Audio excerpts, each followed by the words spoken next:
Hello everyone, welcome to my Facebook blog. শ্রাবণের চতুর্থ সোমবার করলাম, দেখতে থাকুন। দেখে নাও, চলে এসেছি চাকদা রানীনগর গঙ্গার ঘাটে। দেখতেই পাচ্ছ কত জল, জল ছাড়ছে না সব জায়গা থেকে। দেখো জল কোথায় চলে এসেছে। এটা হচ্ছে আমাদের রানীনগর গঙ্গার ব্রিজটা। মাছ ধরছে এরা এখানে, একদম রাস্তার উপরে উঠে গেছে।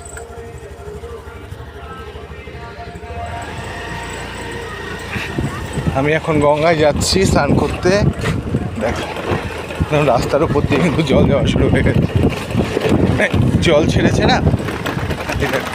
আশেপাশে এগুলোতে সব জমি ছিল, এগুলোতে চাষ হয়। আর এখানে পাট বসিয়েছে। গ্রামের এই পরিবেশগুলো খুব ভালোই লাগে দেখতে, কিন্তু প্রচণ্ড পেছল। এই দেখো পাট ছাড়াচ্ছে। আশা করি তোমাদের ভালো লাগছে এই ভিডিওগুলো দেখতে, কারণ গ্রামের পরিবেশ। এই দেখো কাকারা, দেখো কি সুন্দর পাট ছাড়াচ্ছে। এগুলোকে আবার শুকোতে দেবে। এই চাকদা রানীনগর গঙ্গার ঘাটে প্রচুর মানুষ আসে। এই যে উজ্জ্বল ভিডিও করছে।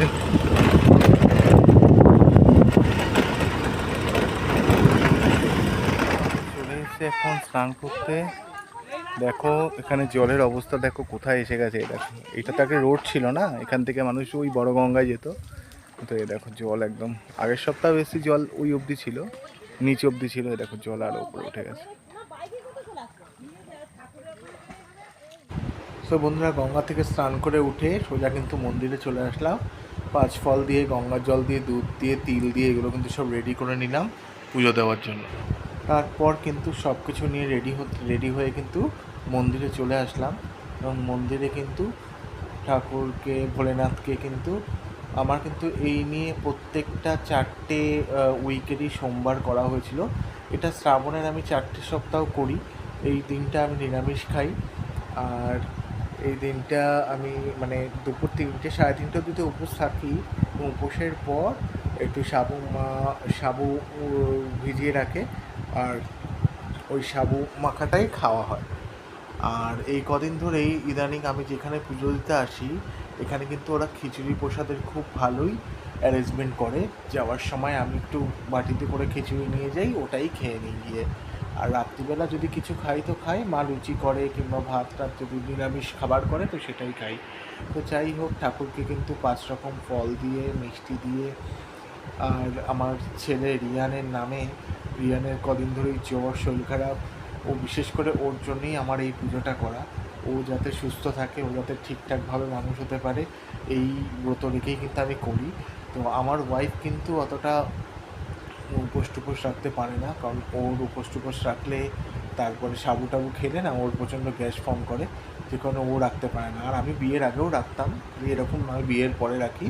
বিয়ের আগেও আমি শিবরাত্রি করতাম, তারপর এইসব শিবের পুজো টুজোগুলো করতাম। এটা এখনও করি।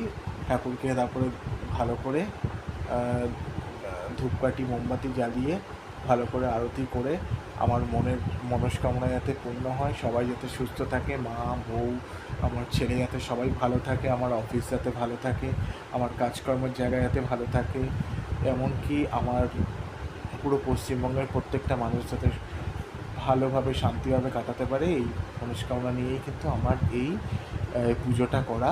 আশা করি সবাই খুব ভালো থাকবে। আর আমাদের ভোলে বাবা আমাদের সকলের সঙ্গে আছে, এই ভরসা রেখেই কিন্তু ঠাকুরকে বারবার করেই আমার এই পুজোটা করা।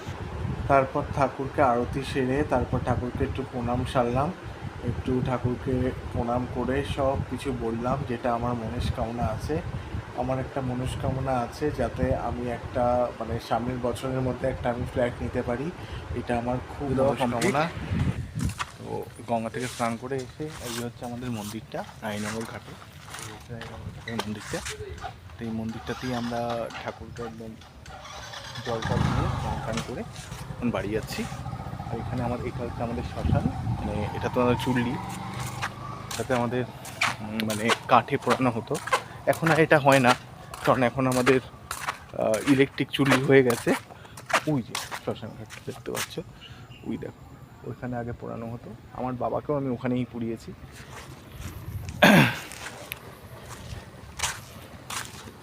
চলো আজকে ব্লগটা দেখতে। তারপর কিন্তু এটা হচ্ছে আমাদের রানীনগর গঙ্গার ঘাট, যেখানে আমাদের কাঠের ব্রিজ ছিল সেটাই এখন কংক্রিটের ব্রিজ করেছে। এখানে কিন্তু ওরা সকালবেলা অ্যারেঞ্জমেন্ট করেছিল পোলাও আর আলুর দম, আর এখন আমি ওদের ওখান থেকে কিন্তু খিচুড়ি আলুর দম পোলাও খিচুড়ি আলুর দম আর পায়েস নিয়ে এসেছিলাম। বাড়িতে এসে মা কিন্তু সাবু মাখলো, এই যে ওগুলো নিয়ে এসেছিলাম, সাবু টাবু মাখা দিয়ে কিন্তু আজকের উপোসটা আমি